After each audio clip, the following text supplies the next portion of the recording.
ನಿಮ್ಮ ಬಿಸ್ನೆಸ್ ಯಾವುದೇ ಇರಲಿ ಅದನ್ನು ಪ್ರಚಾರ ಮಾಡಬೇಕಾದ್ರೆ ಸುಮನ್ ಟಿವಿಯಿಂದಲೇ ಸಾಧ್ಯ. ಕೂಡಲೇ ಸಂಪರ್ಕಿಸಿ. ಅಂದ್ರೆ ಸರ್ಎಂಬಿ ರಸ್ತೆ ಹಿಂದೆ ಬಜಾರ್ ರಸ್ತೆ ಅಂತ ಹೋಗ್ತಾ ಇದ್ರು. ಗಂಗಾಮನಗುಡಿ ರಸ್ತೆ ಇದು ಪ್ರಮುಖ ವಾಣಿಜ್ಯ ರಸ್ತೆಗಳು. ಸರ್, ಅಗಲೀಕರಣ ಸದ್ಯಕ್ಕೆ ಏನು ಇದು ಅವಶ್ಯಕತೆ ಇಲ್ಲ, ಆದರೆ ಇದು ಒನ್ ವೇ ಮಾಡಿದರೆ ಭಾರಿ ಅನುಕೂಲ ಅಂತ ನಮ್ಮ ಅಭಿಪ್ರಾಯ ಸರ್. ಎಲ್ಲಿಂದನೋ ಬಂದು ಇಲ್ಲಿ ಜೀವನ ಕಟ್ಕೊಂಡು ಸುಮಾರು ವರ್ಷದಿಂದ ನಾವು ಇಲ್ಲೇ ಇದ್ದೀವಿ. ಈ ರಸ್ತೆ ಫುಲ್ ಏನಿದೆ ಇದನ್ನು ಒನ್ ವೇ ಒಂದು ಮಾರ್ಗ ಪರ್ಯಾಯ ಮಾರ್ಗ ಒಂದು ಮಾಡ್ಕೋಬೋದು. ಇನ್ನೊಂದೇನೆಂದರೆ ಆ KEB ಪೋಲ್ಗಳೇನಿದೆ ಅದನ್ನು ಸ್ವಲ್ಪ ಹಿಂದೆ ಸರಿಸಿದ್ರೆ ಸ್ವಲ್ಪ ಜಾಗ ವ್ಯವಸ್ಥೆ ಚೆನ್ನಾಗಾಗುತ್ತೆ. ಮತ್ತು ಒನ್ ವೇ ಮಾಡಿದ್ರೆ ತುಂಬ ಅನುಕೂಲ ಆಗುತ್ತೆ. ನೂರ 165 ಅಂಗಡಿ ಜ್ಯುವೆಲರಿ ಶಾಪ್ಸ್ ಇದ್ದಾವೆ ಸರ್. 165 ಶಾಪ್ ಹೋದರೆ ಇದನ್ನೇ ನಂಬಿಕೊಂಡು ಜೀವನ ಮಾಡೋರು ನಾವೇನು ಮಾಡಬೇಕು? ಒಂದು ಆತ್ಮೀಯ ವೀಕ್ಷಕರೇ, ವೆಲ್ಕಮ್ ಟು ಸುಮನ್ ಟಿವಿ. ನಾನು ನಿಮ್ಮ ಸುನೀಲಾರಾಧ್ಯ. ಪ್ರಿಯ ವೀಕ್ಷಕರೇ, ಚಿಕ್ಕಬಳ್ಳಾಪುರದಲ್ಲಿ ಬಹಳ ವರ್ಷಗಳಿಂದ ಚರ್ಚೆಯಲ್ಲಿದ್ದ ಗಂಗಮನಗುಡಿ ರಸ್ತೆ ಮತ್ತು ಬಜಾರ್ ರಸ್ತೆಗಳ ಅಗಲೀಕರಣದ ವಿಚಾರ ಮತ್ತೆ ಮುನ್ನೆಲೆಗೆ ಬಂದಿದೆ. ಹಲವಾರು ವರ್ಷಗಳಿಂದ ಚಿಕ್ಕಬಳ್ಳಾಪುರದ ಹೃದಯ ಭಾಗದಲ್ಲಿರುವ ಎರಡು ಮುಖ್ಯ ರಸ್ತೆಗಳಾದ ಮತ್ತು ಜನಕ್ಕೆ ಜರೂರಾಗಿ ಬೇಕಿರುವ ರಸ್ತೆಗಳು ಅಂದರೆ ಅವು ಗಂಗಮನಗುಡಿ ರಸ್ತೆ ಹಾಗೂ ಬಜಾರ್ ರಸ್ತೆ. ನಗರದ MG ರಸ್ತೆಯಿಂದ ನಂದಿ ರಸ್ತೆಗೆ ಇರುವ ಮುಖ್ಯ ರಸ್ತೆ ಅಂದರೆ ಅದು ಗಂಗಮನಗುಡಿ ರಸ್ತೆ ಮತ್ತು BB ರಸ್ತೆಯಿಂದ ನಂದಿ ರಸ್ತೆಗೆ ಹಾಗೂ ಊರಿನ ಒಳಕ್ಕೆ ಬರಲು ಇರುವ ಮುಖ್ಯ ರಸ್ತೆ ಅಂದರೆ ಅದು ಬಜಾರ್ ರಸ್ತೆ. ಗಂಗಮನಗುಡಿ ರಸ್ತೆಯಲ್ಲಿ ಮೊದಲಿನಿಂದಿಡಿದು ಕೊನೆಯವರೆಗೂ ಸುಮಾರು 160ರಿಂದ 170 ಅಂಗಡಿಗಳಿವೆ. ಅದರಲ್ಲಿ ಬಹಳಷ್ಟು ಆಭರಣದ ಅಂಗಡಿಗಳೇ ಇರೋದು ಎಲ್ಲರಿಗೂ ಗಮನಾರ್ಹ ವಿಚಾರ. ಉಳಿದಂತೆ ಬಟ್ಟೆ ಅಂಗಡಿಗಳು, ಹೋಟೆಲ್ಲುಗಳು, ದಿನಸಿ ಅಂಗಡಿಗಳು, ಕಿರಾಣಿ ಅಂಗಡಿಗಳು, ಹೀಗೆ ಹಲವು ಅಂಗಡಿಗಳು ಸಹ ಇವೆ. ಇನ್ನು ಬಜಾರ್ ರಸ್ತೆ ತೆಗೆದುಕೊಂಡರೆ ಹೆಚ್ಚು ಕಡಿಮೆ ದಿನಬಳಕೆ ವಸ್ತುಗಳಿಂದಿಡಿದು ಎಲ್ಲಾ ವಿಧವಾದ ಅಂಗಡಿಗಳು ಸಹ ಇವೆ. ರಸ್ತೆ ಅಗಲೀಕರಣದ ಬಹುಮುಖ್ಯ ಕಾರಣ ಕೇಳಿಬಂದಿರೋದು ಈ ರಸ್ತೆಗಳಲ್ಲಿನ ವಾಹನ ದಟ್ಟಣೆ ಮತ್ತು ಟ್ರಾಫಿಕ್ ಸಮಸ್ಯೆ. ಇದಲ್ಲದೆ ಊರಿನ ಅಭಿವೃದ್ಧಿಯಾಗಬೇಕಾದರೆ ಈ ಎರಡು ಮುಖ್ಯ ರಸ್ತೆಗಳು ಅಗಲೀಕರಣವಾಗಲೇಬೇಕಿದೆ. ಕಾರಣ ಇಂದು ಚಿಕ್ಕಬಳ್ಳಾಪುರದಲ್ಲಿ ಜನಸಂಖ್ಯೆ ಅನ್ನೋದು ಗಣನೀಯವಾಗಿ ಬೆಳೆಯುತ್ತಿದೆ. ಅಲ್ಲದೆ ಊರಿನ ಸುತ್ತಮುತ್ತಲೂ ಅನೇಕ ವಿಶ್ವವಿಖ್ಯಾತ ಪ್ರೇಕ್ಷಣಾ ಸ್ಥಳಗಳಿವೆ. ಈ ಸ್ಥಳಗಳನ್ನು ನೋಡಲು ಬರುವ ಪ್ರವಾಸಿಗರ ಸಂಖ್ಯೆ ಕೂಡ ದಿನದಿಂದ ದಿನೇ ಹೆಚ್ಚುತ್ತಲೇ ಇದೆ. ಅಲ್ಲದೆ ಮುಂದಿನ 30 ವರ್ಷಗಳಷ್ಟು ಮುಂದಾಲೋಚನೆ ಮಾಡಿ ರಸ್ತೆ ಅಗಲೀಕರಣ ಮಾಡಬೇಕಿದೆ ಅನ್ನೋದು ಹಿರಿಯ ನಾಗರಿಕರು ಮತ್ತು ಚಿಂತಕರು ಆದ ಶ್ರೀ TSN ನಾಗೇಂದ್ರ ಬಾಬುರವರ ಮಾತುಗಳು. ಸರ್ ನಮಸ್ತೆ. ನಮಸ್ಕಾರ ಸರ್, ತಮ್ಮ ಹೆಸರು? ನಾಗೇಂದ್ರ ಬಾಬು ಅಂತೇಳಿ, ಹಿರಿಯ ನಾಗರಿಕ. ನಾನು ಈ ಸಂದರ್ಭದಲ್ಲಿ ಈ ವಿಷಯಕ್ಕೆ ಸಂಬಂಧಪಟ್ಟಂತೆ ಹೇಳಬೇಕು ಅಂತಂದರೆ, ಚಿಕ್ಕಬಳ್ಳಾಪುರ ರಾಜ್ಯದ ರಾಜಧಾನಿಗೆ ಅತ್ಯಂತ ಸಮೀಪವಿರೋದು, ಇಂಟರ್ನ್ಯಾಷನಲ್ ಏರ್ಪೋರ್ಟ್ಗೂ ಸಹ ತುಂಬ ಸಮೀಪದಲ್ಲಿದೆ. ಹಾಗೂ ಭಾರತ ರತ್ನ ಸರ್ ಎಂ ವಿಶ್ವೇಶ್ವರಯ್ಯನವರು ಹುಟ್ಟಿರೋದು ನಂದಿ ಬೆಟ್ಟ ಇರೋದ್ರಿಂದ ಇದು ಪ್ರಮುಖ ಪ್ರೇಕ್ಷಣೀಯ ಹಾಗೂ ಪ್ರವಾಸೋದ್ಯಮ ಸ್ಥಳ ಕೂಡ ಆಗಿರೋದ್ರಿಂದ ಸಹಜವಾಗಿಯೇ ಇಲ್ಲಿ ಜನದಟ್ಟಣೆ ಜಾಸ್ತಿ ಇದೆ. ಇದ್ರ ಜೊತೆಗೆ ಇಂಬು ಕೊಟ್ಟಂತೆ 2 ವರ್ಷಗಳ ಹಿಂದ್ಗಡೆ ಆದಿಯೋಗಿ ಈಶಾ ಇಲ್ಲಿ ಆದ ನಂತರ ವಿಪರೀತ ವಾಹನ ದಟ್ಟಣೆಗಳಿದೆ. ಸಾವಿರಾರು ವಾಹನಗಳು ಬೆಂಗಳೂರು ಇನ್ನಿತರೆ ಕಡೆಗಳಿಂದ ಇಲ್ಲಿಗೆ ಬರ್ತಾ ಇದೆ. ಈ ಸಂದರ್ಭದಲ್ಲಿ ಒಂದು ವಿಚಾರ ಏನಪ್ಪ ಅಂತಂದರೆ, ಚಿಕ್ಕಬಳ್ಳಾಪುರದಲ್ಲಿನ ಪ್ರಮುಖ ರಸ್ತೆಗಳು ಅಂದರೆ ಸರ್ಎಂಬಿ ರಸ್ತೆ ಹಿಂದೆ ಬಜಾರ್ ರಸ್ತೆ ಅಂತ ಕೂಗ್ತಾ ಇದ್ರು. ಗಂಗಮನಗುಡಿ ರಸ್ತೆ ಇದು ಪ್ರಮುಖ ವಾಣಿಜ್ಯ ರಸ್ತೆಗಳು. ಇಲ್ಲಿ ದಿನಸಿ ವ್ಯಾಪಾರ ಮಾಡೋರಿದ್ದಾರೆ, ಬಟ್ಟೆ ವ್ಯಾಪಾರ ಮಾಡೋರಿದ್ದಾರೆ, ಬಂಗಾರ ವ್ಯಾಪಾರ ಮಾಡೋರಿದ್ದಾರೆ, ಸಂತೆ ಮಾರ್ಕೆಟ್ ನಡೆಯೋ ಜಾಗ ಇದೆ, ಫುಟ್ಪಾತ್ ಅಂಗಡಿಗಳಿವೆ. ಹೀಗಾಗಿ ಅತ್ಯಂತ ಜನನಿಬಿಡವಾದ ಈ ರಸ್ತೆ ಅಗಲೀಕರಣ ಆಗಬೇಕು ಅಂತ ಇವತ್ತಿಂದಲ್ಲ 10 ವರ್ಷಗಳ ಕೂಗಾಗಿದೆ. ಆ ಕೂಗಿಗೆ ಇವಾಗ ಒಂದು ಧ್ವನಿ ಸಿಕ್ಕಿದೆ ಅಷ್ಟೇನೆ. ಈ ವಿಚಾರವಾಗಿ ಗಂಗಮನಗುಡಿ ರಸ್ತೆಯ ಆಭರಣದ ಅಂಗಡಿಯ ಮಾಲೀಕರಾದ ಶ್ರೀ ಹೆಂಚಾರಾಚಾರ್ಯರವರನ್ನ ಅಭಿಪ್ರಾಯ ಕೇಳಿದಾಗ ಅವರು ಮಾತನಾಡಿ, ರಸ್ತೆ ಅಗಲೀಕರಣದ ಮುಖ್ಯ ಉದ್ದೇಶ ಇಲ್ಲಿನ ಟ್ರಾಫಿಕ್ ಸುಧಾರಣೆ. ಹಾಗಾಗಿ ಈ ರಸ್ತೆಯ ಅಗಲೀಕರಣದ ಬದಲು ಪರ್ಯಾಯವಾಗಿ ರಸ್ತೆಯನ್ನು ಏಕಮುಖ ಸಂಚಾರ ಅಂದರೆ ಒನ್ ವೇಯಾಗಿ ಮಾಡಿದರೆ ಮತ್ತು ಭಾರೀ ವಾಹನಗಳು ಈ ರಸ್ತೆಗೆ ಬರದಂತೆ ತಡೆದರೆ ಸಮಸ್ಯೆ ಪರಿಹಾರವಾಗುತ್ತದೆ ಅಲ್ಲವೇ ಎಂದು ಅಭಿಪ್ರಾಯಪಟ್ಟರು. ಸರ್ ನಮಸ್ತೆ. ನಮಸ್ತೆ ಸರ್. ಸರ್ ತಮ್ಮ ಹೆಸರು? ಸರ್, ನಮ್ಮ ಹೆಂಚಾರಾಚಾರ್ಯ ಅಂತ ಸರ್. ಸರ್, ಎಷ್ಟು ವರ್ಷದಿಂದ ಈ ರಸ್ತೆಯಲ್ಲಿ ತಮ್ಮ ಅಂಗಡಿ? ನಾವು ಒಂದು 30 ವರ್ಷದಿಂದ ಇದ್ದೀವಿ ಸರ್. 30 ವರ್ಷ. ಸರ್, ಇತ್ತೀಚೆಗೆ ಈಗ ನಗರಸಭೆಯಿಂದ ಈ ರಸ್ತೆನ ಅಗಲೀಕರಣ ಮಾಡಬೇಕು ಅನ್ನೋವಂಥ ದೃಷ್ಟಿಯಿಂದ ಒಂದು ಕೋರ್ಟ್ ಆರ್ಡರ್ ಇದೆ ಅಂತ ಹೇಳ್ಬಿಟ್ಟು ಒಂದು ಮಾರ್ಕಿಂಗ್ ಮಾಡಿದ್ದಾರೆ ಸರ್, ರೆಡ್ ಮಾರ್ಕಿಂಗ್ ಮಾಡಿದ್ದಾರೆ. ಹೌದೌದು ಸರ್. ಈ ರಸ್ತೆ ಅಗಲೀಕರಣದ ಬಗ್ಗೆ ತಮ್ಮ ಅಭಿಪ್ರಾಯ ಸರ್? ಸರ್, ಅಗಲೀಕರಣ ಸದ್ಯಕ್ಕೆ ಏನು ಇದು ಅವಶ್ಯಕತೆ ಇಲ್ಲ, ಆದರೆ ಇದು ಒನ್ ವೇ ಮಾಡಿದರೆ ಭಾರಿ ಅನುಕೂಲ ಅಂತ ನಮ್ಮ ಅಭಿಪ್ರಾಯ ಸರ್.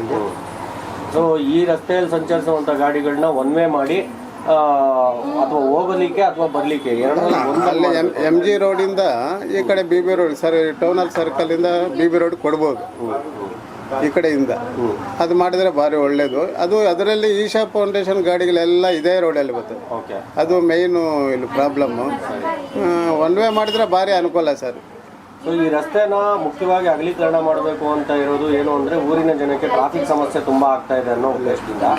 ಸೊ ಈ ರಸ್ತೆಯಲ್ಲಿ ಸಂಚರಿಸುವಂಥ ಗಾಡಿಗಳು ದ್ವಿಮುಖ ಸಂಚಾರ ಇಲ್ಲದೆ ಎರಡೂ ಕಡೆ ಓಡಾಡದೆ ಒಂದೇ ಕಡೆ ಓಡಾಡೋಕೆ ಮಾಡಿದರೆ ಆಲ್ಮೋಸ್ಟ್ ಇಲ್ಲಿನ ಸಂಚಾರ ಸಮಸ್ಯೆ, ಟ್ರಾಫಿಕ್ ಜಾಮ್ ಸಮಸ್ಯೆ ಕ್ಲಿಯರ್ ಆಗ್ತದೆ ಸರ್. ಸರಿ ಸರ್, ಇಲ್ಲಿ ಈಗ ಅಕಸ್ಮಾತ್ ರಸ್ತೆ ಅಗಲೀಕರಣ ಕೆಲಸ ಏನಾದ್ರು ಸ್ಟಾರ್ಟ್ ಮಾಡಿದರೆ ಇಲ್ಲಿರುವಂತಹ ಅನೇಕ ವರ್ತಕರು ಇರ್ಬೋದು ಅಥವಾ ಇನ್ಯಾರೋ ಜೀವನ ಮಾಡ್ತಾ ಇರ್ತಕ್ಕಂಥ ಅಂಗಡಿಗಳು ಇರ್ಬೋದು, ಭಾರಿ ಅನಾನುಕೂಲ ಆಗುವುದು. ಹೌದು ಸರ್, ಅದು ಎಲ್ಲ ಬಡವರು ಬಗ್ಗರು ಎಲ್ಲ ಇದ್ದಾರೆ, ಎಲ್ಲ ಇರೋರೇ ಇಲ್ಲ, ಎಲ್ಲ ಅದರಲ್ಲೇ ಜೀವನ ಮಾಡೋರು ಸುಮಾರು ಜನ ಇದ್ದಾರೆ. ಅದರಿಂದ ಸ್ವಲ್ಪ ಆದಷ್ಟು ನಮಗೆ ಒನ್ ವೇ ಮಾಡಿದ್ರೆ ಭಾರಿ ಒಳ್ಳೆಯದು ಅಂತ ನಮ್ಮ ಅನಿಸಿಕೆ ಸರ್.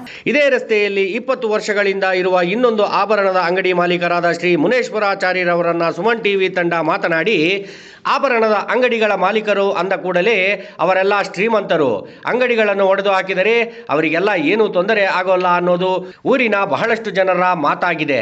ಇದಕ್ಕೆ ನಿಮ್ಮ ಉತ್ತರ ಏನು ಅಂತ ಕೇಳಲಾಗಿ, ನಮ್ಮ ಕಷ್ಟ ನಮ್ಮದು ಸರ್, ಆನೆ ಕಷ್ಟ ಆನೆದು, ಇರುವೆ ಕಷ್ಟ ಇರುವೆದು ಅಂತಾರಲ್ಲ ಹಾಗೆ ನಮ್ಮ ವ್ಯವಹಾರದಲ್ಲಿ ನಾವು ಸಾಲಗಾರರಾಗಿರ್ತೀವಿ ಮತ್ತು ಸಾಲ ಕೊಟ್ಟಿರ್ತೀವಿ ಕೂಡ. ಹಾಗಾಗಿ ದೂರದಿಂದ ನೋಡುವವರಿಗೆ ಹಾಗೆ ಅನ್ನಿಸುತ್ತದೆ, ಬಿಟ್ಟರೆ ನಮ್ಮದೇ ಆದ ಸಾಧಕ ಬಾಧಕಗಳು ನಮಗಿವೆ. ಬಂಗಾರದ ಅಂಗಡಿಗಳ ಮಾಲೀಕರೆಲ್ಲ ಕೋಟ್ಯಾಧೀಶ್ವರರಲ್ಲ ಸರ್, ಇಲ್ಲೂ ಸಹ ಹೊಟ್ಟೆಪಾಡಿಗಾಗಿ ಜೀವನ ಮಾಡುತ್ತಿರುವವರಿದ್ದಾರೆ ಅನ್ನೋದು ಮುನೀಶ್ವರಾಚಾರ್ಯರವರ ಮಾತು.